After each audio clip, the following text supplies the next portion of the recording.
सबसे पहले हम माननीय मंत्री जी से ही चाहेंगे कि हमें जो जवाब मिला है उससे वो कितना संतुष्ट है। Please madam. माननीय मंत्री जी। यह साफ किया गया है कि जो भी संवेदक था उसको डीबार किया गया है और मुख्यमंत्री जी के अनुमोदन के बाद एक जांच कमेटी बनाई गई है और मैं माननीय सदस्य को आश्वस्त करती हूं कि जांच की जो रिपोर्ट आएगी उसके अनुसार जो है जो भी कार्रवाई आवश्यक है कठोर से कठोर उसको हम लोग करने का काम करें।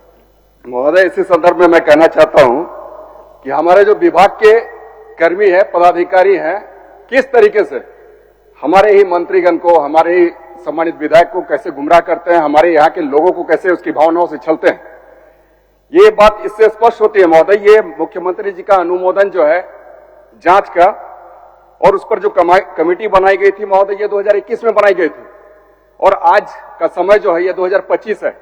और हमने जब इस प्रश्न को लाया सदन में तो हमें लगता है सर 1 महीना पहले हम लोगों ने इसे जमा किया था और आज तक जांच प्रतिवेदन का जमा नहीं होना इस बात को दर्शाता है कि हमारे पदाधिकारी कितने लापरवाह हैं और कितने अनियमितता करते हैं। और अनियमितता उजागर कैसे होती है महोदय, इस बात की चर्चा मैं सदन में करना चाहता हूं। जिस संवेदक को ये बचाने की कोशिश कर रहे हैं, ये संवेदक एक पुल का निर्माण करता है जो कि 2016 को पूर्ण करता है और ये पुल बनाने में इसको लग जाती है अवधि 6 साल की। उसके बाद ये 17 में फिर से धंस जाता है पुल और 17 में कहा जाता है कि इसे डिबार किया जाता है और इस डिबार के बाद में फिर से उस पुल का फिर से जो रिपेयर करना होता है उसको डिबार मुक्त किया जाता है, फिर 21 में धंस जाता है। मतलब 21 तक सर ये निर्माण कर रहा है, 2016 से लेकर 2021 तक ये निर्माण ही कर रहा है और उससे पहले 6 साल से निर्माण कर रहा है। मतलब 2008 से ये पुल का निर्माण कर रहा है जो कि फिर 21 में धंसता है। और इस संवेदक को अब तक काली सूची में नहीं डाला गया। इसमें इन्होंने यह कहा है विभाग के लोगों ने कि जो संबंधित पदाधिकारी थे उस पदाधिकारी को निलंबित किया गया। मैं पूछना चाहता हूं कि आखिर उनकी निलंबन की स्थिति क्या है और कौन से पदाधिकारी थे। दूसरी बात यह है महोदय कि ये जो डिबार का जो वक्त है, इनका 2017 के बाद का जो डिबार का वक्त है, इस डिबार के पीरियड में ही फिर से इनका दूसरा एक पुल जो होता है, ये मैं बामलाडी पुल की बात कर रहा हूं महोदय, और फिर से जो इनका डिबार का जो वक्त होता है इसी पीरियड में फिर इनके द्वारा जो बनाया हुआ दूसरा पुल धंसता है जो कि हराडी का पुल है, जो हमारे सिल्ली विधानसभा और तमाड़ विधानसभा को फिर से जोड़ने वाली पुल होती है। और उसी संवेदक को फिर से 2019 में एक काम दिया जाता है नए पुल का जो कि हमारे सोनाहातों के गराडी में पुल का निर्माण करता है। तो क्या ऐसे संवेदक को बचाने का प्रयास है, उसे लाभ देने का प्रयास है, या फिर यहाँ के पदाधिकारी के द्वारा बचाया जा रहा है? और पदाधिकारी अगर दोषी है तो ऐसे पदाधिकारी पर कार्रवाई क्यों नहीं सुनिश्चित की जाती है महोदय? आखिर एक पुल को लेकर अगर हम 15 साल का इंतजार करें, 16 साल का इंतजार करें अध्यक्ष महोदय, तो आखिर हमारा जन अपेक्षा हमसे रखती है उसकी भावनाओं का क्या होगा महोदय? और ऐसे लोगों को कहीं ना कहीं आज संरक्षण देने का काम हमारे यहाँ के जो पदाधिकारी संवेदक को कर रहे हैं और पदाधिकारी हमें गुमराह कर रहे हैं महोदय। मैं यही कहना चाहता हूं कि ऐसे संवेदक को काली सूची में डाला जाए, उसके पैसे सारे रिकवर किए जाए। साथ साथ ऐसे लोग क्या करते हैं अध्यक्ष महोदय, मैं बताना चाहता हूं। आप मंत्री जी का जवाब सुन लीजिए। जी धन्यवाद महोदय। महोदय, पुल के संवेदक के बारे में जो डीबार से हटाने की बात हो रही है, ये जिस समय की बात है उस समय पुनर्स्थापन के बाद उससे डीबार हटाया गया था, लेकिन 21 में फिर से मुख्यमंत्री जी के आदेश के बाद ये हुआ है। मैं माननीय सदस्य को आश्वस्त करती हूँ कि सरकार संवेदक को बचाने का किसी प्रकार से प्रयास नहीं कर रही है और जल्द से जल्द हम लोग जांच का रिपोर्ट मंगाने का काम करते हैं और जो उचित कार्रवाई है, जरूरी हुआ तो प्रशासनिक पदाधिकारियों पर भी कार्रवाई की जाएगी, लेकिन जांच का रिपोर्ट आने दीजिए। माननीय महोदय, मैं यही जानना चाहता हूं कि ये जो जांच आने में जो ये 5 साल का समय लग गया और ये जो हमने जमा किया है महोदय, जो हमने अपना प्रश्न लाया था ये तकरीबन 1 महीने पहले लाया था, तो 1 महीने तक कहीं ना कहीं इन लोगों ने आपको भी गुमराह किया महोदय। तो मैं चाहता हूं कि ऐसे गुमराह करने वाले दोषी कर्मी जो है, दोषी पदाधिकारी है, उसके ऊपर से सख्त कार्रवाई हो और संवेदक पर तो कार्रवाई हो ही।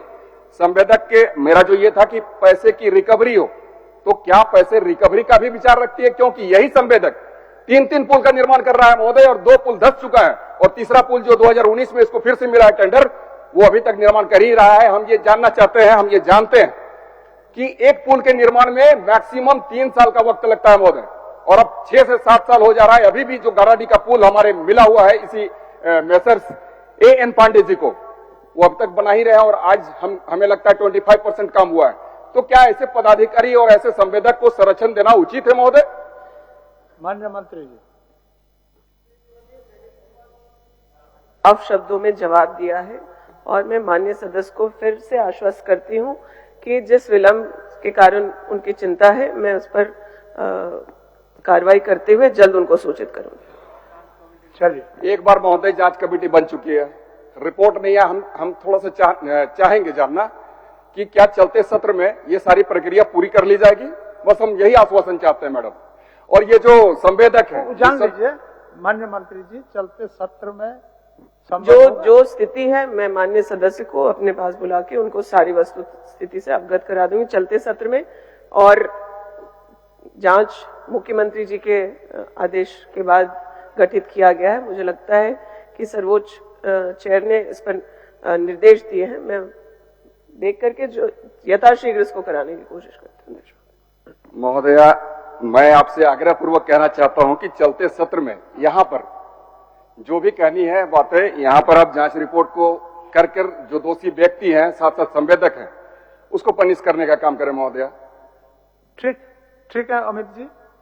चलिए, माननीय सदस्य जनार्दन पासवान जी।